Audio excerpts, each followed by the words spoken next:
Hello అండి. Welcome to smiley talks. Welcome to one more vlog. I hope మీరందరూ చాలా బాగున్నారని చెప్పి ఇక్కడైతే మేము మా విలేజ్కి వచ్చామన్నమాట. అలా ఊర్లో తిరుగుతూ ఉంటే మనకైతే ఇక్కడ ఒక పనస చెట్టు ఉంది, చాలా చిన్నది. అందులో ఒక పనసకాయ అయితే ఇలా కింద పడిపోయింది అనమాట, మాగకుండానే కింద పడిపోయింది. నేను చాలా డేస్ నుంచి పనసకాయ బిర్యానీ తినాలని చెప్పి అనుకుంటూ ఉన్నాను.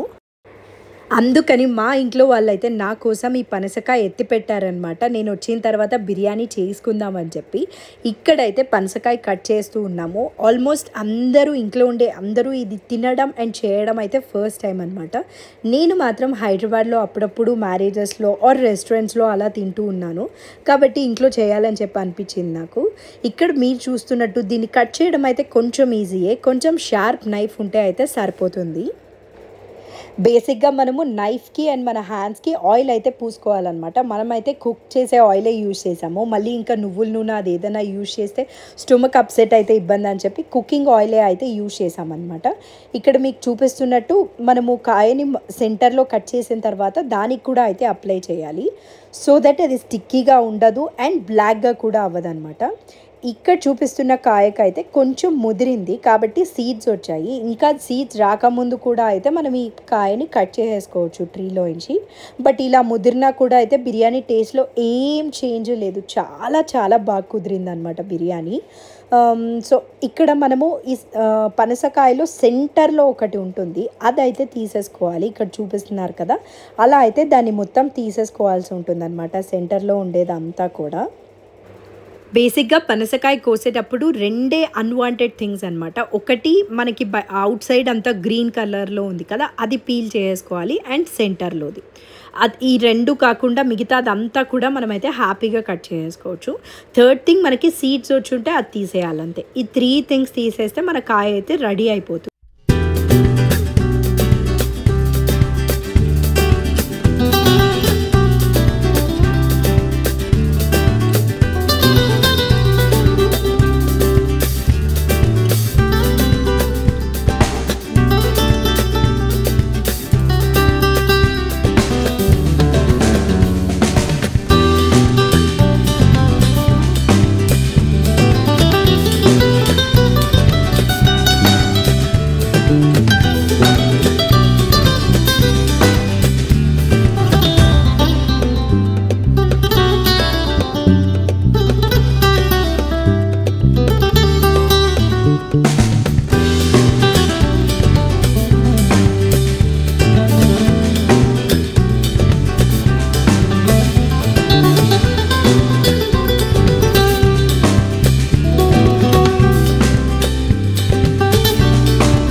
మనకి వెజిటేబుల్ షాప్లో అలాగా పంచకాయ అయితే దొరుకుతుందనమాట పచ్చిది. సో నేను అందుకోసమే కటింగ్ ప్రాసెస్ అయితే డీటెయిల్గా చూపించాను, సో దట్ మీరు కూడా అయితే మంచిగా కట్ చేసుకోవచ్చు.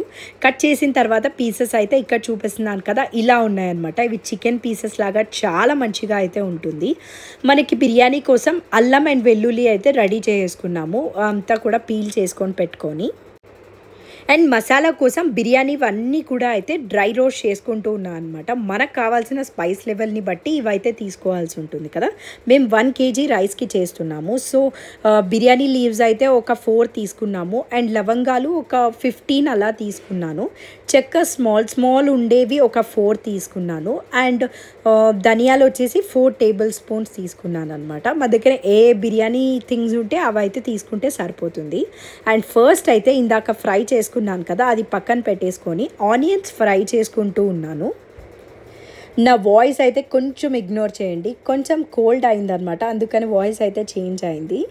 యా, సో ఇక్కడైతే మనము ఆనియన్స్ ఫ్రై చేసుకుంటూ ఉన్నాము. ఇది ఫ్రై అయిన తర్వాత చిల్లీస్ వేసుకున్నాము.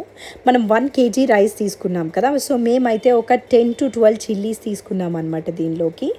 మనం తినే స్పైస్ లెవెల్ని బట్టి అయితే వేసుకోవాల్సి ఉంటుంది. ఎండ్ అవుట్పుట్ మాత్రం సూపర్గా వచ్చిందనమాట. అసలు మా ఇంట్లో వాళ్ళందరికీ చాలా నచ్చేసింది. అండ్ నేను కూడా చాలా డేస్ నుంచి తినాలనుకుంటున్నాను కదా, నాకు కూడా అయితే చాలా చాలా నచ్చేసింది అనమాట. డెఫినెట్గా మీకు ఒకవేళ పనసకాయ దొరికితే ట్రై చేయండి. మనము ఒక్కొక్కసారి నాన్ వెజ్ తినని డేస్ ఉంటాయి కదా, ఆ డేస్లో మనము ఇంటికి వచ్చిన గెస్ట్కి బిర్యానీ చేయాలనుకుంటుంటే ఇది వెరీ గుడ్ ఆప్షన్ అనమాట. ఇక్కడైతే ఇందాక మనము మసాలా అవన్నీ ఫ్రై చేసుకున్నాం కదా, అది విత్ జింజర్ గార్లిక్ పేస్ట్ మిక్సీకి అయితే వేసేసుకున్నాం అనమాట. అదంతా కూడా అయితే ప్యాన్లో యాడ్ చేసుకుంటూ ఉన్నాము. సైడ్లో హాట్ వాటర్లో ఇందాక మనం కట్ చేసుకున్నాం కదా పనసకాయ ముక్కలు, అవైతే వేసి బాయిల్ చేస్తూ ఉన్నామన్నమాట. అవి ఆ గిన్నెలో అయితే మనకి బాయిల్ అవుతూ ఉంటుంది. ఇప్పుడు ఈ మసాలాలో మనము కొంచెము పుదీనా అండ్ కరివేపాకు అయితే యాడ్ చేసాము. ఇదంతా కూడా మిక్స్ చేసుకొని ఫ్రై చేసుకుంటూ ఉండాలి. బేసిక్గా ఏ వంటలో అయినా మసాలా మంచిగా ఫ్రై అయిందంటే టేస్ట్ ఆటోమేటిక్గా వచ్చేస్తుంది. మనం మేక్ షూర్ చేసుకోవాల్సింది ఏంటంటే అది పచ్చిగా ఉండకుండా అయితే ఉండాలి. సో ఇంకా బాగా ఫ్రై అవ్వడం కోసం ఒక 2 టేబుల్ స్పూన్స్ పసుపు అయితే యాడ్ చేసాము. యాడ్ చేశాక ఇది మొత్తం ఫ్రై చేస్తూ ఉన్నామన్నమాట. ఈ లోపల సైడ్లో మనం ఇందాక హాట్ వాటర్లో పనసకాయ ముక్కలు వేసాం కదా, అవి అయితే స్లోగా అందులో బాయిల్ అయిపోయాయి. సో అవి ఈ మిక్చర్లో అయితే యాడ్ చేసుకుంటూ ఉన్నామన్నమాట, తీసుకొని అందులోంచి ఇందులోకి. ఎవరైనా మన హౌస్కి వచ్చినప్పుడు స్పెషల్గా కుక్ చేయాలంటే you can definitely try this one. ఎప్పుడు చికెన్ అలానే చేస్తూ ఉండకుండా ఇలా చేసినా కూడా చాలా స్పెషల్గా ఉంటుంది. ఇన్ఫ్యాక్ట్ నేను కూడా ఇది చేయడం అయితే ఫస్ట్ టైం అనమాట. బట్ మనకి బేసిక్ మెజర్మెంట్స్ తెలిస్తే కుకింగ్ అయితే సింపులే కదా. సో ఇక్కడైతే మొత్తము మనం ఇందాక మసాలా రెడీ చేసుకున్నాం కదా, దాంట్లో అయితే మిక్స్ చేసుకుంటూ ఉన్నాము. ఇది కొంచెం చిన్న ప్యాన్ లాగా అనిపించింది అనమాట, మొత్తం కలపడానికి కష్టంగా ఉంది. అందుకని బయట ఒక పెద్ద స్టవ్ అయితే పెట్టేశాము. ఇందులో ఆల్రెడీ వాటర్ యాడ్ చేసేసాము. మనము రైస్ తీసుకుంది 3 కప్స్. సో వాటర్ వచ్చేసి 1.5 తీసుకోవాలన్నమాట. సో 4.5 గ్లాసెస్ ఆఫ్ వాటర్ అయితే బాయిల్ చేసుకుంటూ ఉన్నాము. అందులో ఇందాక మనం మిక్స్ చేసుకున్నాం కదా, అదైతే వేసేసామన్నమాట. సో ఈ స్టేజ్లోనే మనము స్పైసెస్ అయినా సాల్ట్ అయినా చూసుకోవాలి కదా. నాకు తెలిసి అందరికీ తెలిసే ఉంటుంది, బికాజ్ రైస్ మనం వేసిన తర్వాత ఇంకేం చేయలేమన్నమాట. ఈ స్టేజ్లోనే ఏమైనా సాల్ట్ తక్కువ ఉన్నా కారం తక్కువ ఉన్నా కూడా అయితే వేసేసుకోవాలి. మనకైతే మొత్తం పర్ఫెక్ట్గా సరిపోయింది టేస్ట్ చేసి చూసిన తర్వాత. సో అందుకోసం అని చెప్పి మనం రైస్ అయితే యాడ్ చేసుకుంటున్నాము. ఇందాక నేను చెప్పినట్లు మనం తీసుకునింది అయితే 1 kg రైస్ అనమాట. ఇది మనకి పెద్ద గ్లాస్తో 3 గ్లాసెస్కి అయితే వచ్చింది. 1.5 వాటర్ తీసుకున్నాము. ఇప్పుడైతే వాటరు కర్రీ అంతా కూడా అయితే హీట్ అయిపోయింది కాబట్టి ఇంకా రైస్ యాడ్ చేసుకుంటూ ఉన్నాము ఇందులోకి. రైస్ అయితే ఇప్పుడు ఒక్కసారి కలుపుకోవాల్సి ఉంటుంది, తర్వాత అయితే ఇంకా టచ్ చేయకూడదు కదా. సో అందుకోసం అని అయితే అత్త కలిపేస్తూ ఉన్నారనమాట రైస్ని. కాసేపు తర్వాత ఇంకా ఆల్మోస్ట్ కుక్ అయిపోయింది అన్నప్పుడు దీని మీద అయితే మనము కొత్తిమీర ఫుల్గా వేసేసుకున్నాం అనమాట. ఈ స్టేజ్లో యాడ్ చేసుకుంటే కొత్తిమీర చాలా ఫ్లేవర్ఫుల్గా ఉంటుంది కదా. అసలు ఎటువంటి చికెన్ బిర్యానీలు అయితే దీని ముందర అసలు సరిపోవు అనమాట, అంత యమ్మీగా ఉండింది. సో మనం మంచిగా మసాలా యాడ్ చేసుకున్నామంటే ఆ స్పైస్ అంతా కూడా పర్ఫెక్ట్గా ఉంటుంది. ఇక్కడ చూస్తున్నారు కదా, ఇలా అయితే ఉందన్నమాట. ఇప్పుడు రైట్ నో ఇది హై ఫ్లేమ్ మీద ఒక 5 to 8 minutes అయితే కుక్ అయింది. నెక్స్ట్ అయితే ఇది తగ్గించి లో ఫ్లేమ్ మీద కుక్ అవ్వాల్సి ఉంటుంది అనమాట. లాస్ట్లో మనం ఇందులో క్యాష్యూ నట్స్ అయితే యాడ్ చేసుకున్నాం. ఇక్కడ చూపిస్తున్నాను కదా, ఇలాగా మన బిర్యానీ అయితే రెడీ అయిపోయింది. ఇంకా ప్లేట్లోకి అయితే సర్వ్ చేసేసుకున్నాము. అసలు నేను ఇందాక చెప్పినట్లు ఎటువంటి చికెన్ బిర్యానీస్ అయితే దీని ముందర అసలు కంపేర్ చేయలేము, అంత టేస్టీగా ఉండింది. తప్పకుండా మీరు కూడా అయితే ట్రై చేసేయండి, చాలా చాలా బాగా కుదురుతుంది. నేను పర్ఫెక్ట్ మెజర్మెంట్స్ ఇక్కడ స్క్రీన్ మీద కూడా అయితే డిస్ప్లే చేస్తాను, ఒక్కసారి చెక్ చేసి అయితే ట్రై చేసేయండి. See you again in one more vlog. Bye.